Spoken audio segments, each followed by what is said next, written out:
Restez en bonne santé, c'est naturel. La chronique du bien-être de Marie Fin. Le bien-être est essentiel pour une vie harmonieuse et heureuse. Il nous suffit de passer une journée un peu patraque, avec le dos en vrac ou une rage de dents, pour apprécier notre état normal, pour la plupart d'entre nous, un état sans douleur. Il est donc tout à fait légitime de vouloir se soulager dès que les maux s'emparent de notre enveloppe charnelle. D'autant qu'avoir mal, ça sape aussi le moral à la longue.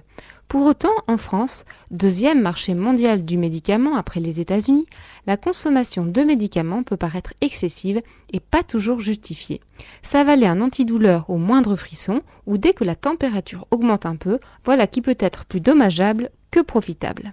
Car la douleur est un message du corps à l'esprit, comme un appel à regarder de plus près à la partie du corps qui réclame de l'attention.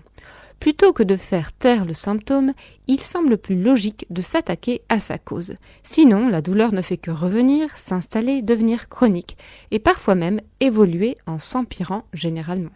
Un seul exemple, un état fébrile n'est pas agréable, mais en général, le corps s'en sert pour se nettoyer, réclame du repos pour mener à bien son travail de défense de l'organisme.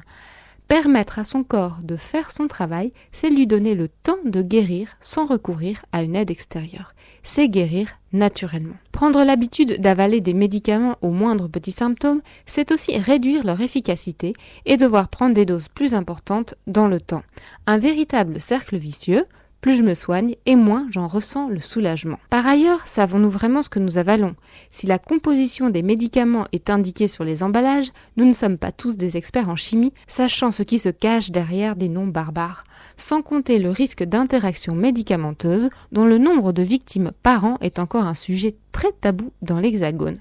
Sans parler non plus des contrefaçons fabriquées aux quatre coins du globe et vendues sur Internet. Là encore, qu'avale-t-on ? Si un scandale n'a pas encore éclaté, il ne saurait trop tarder.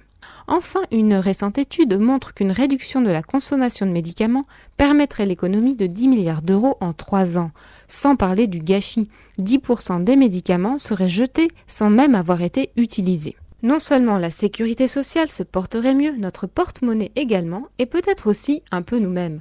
Alors qu'attendez-vous pour passer au régime de médicaments ? Des astuces ? Des conseils ? Pour cela, je vous donne rendez-vous la semaine prochaine.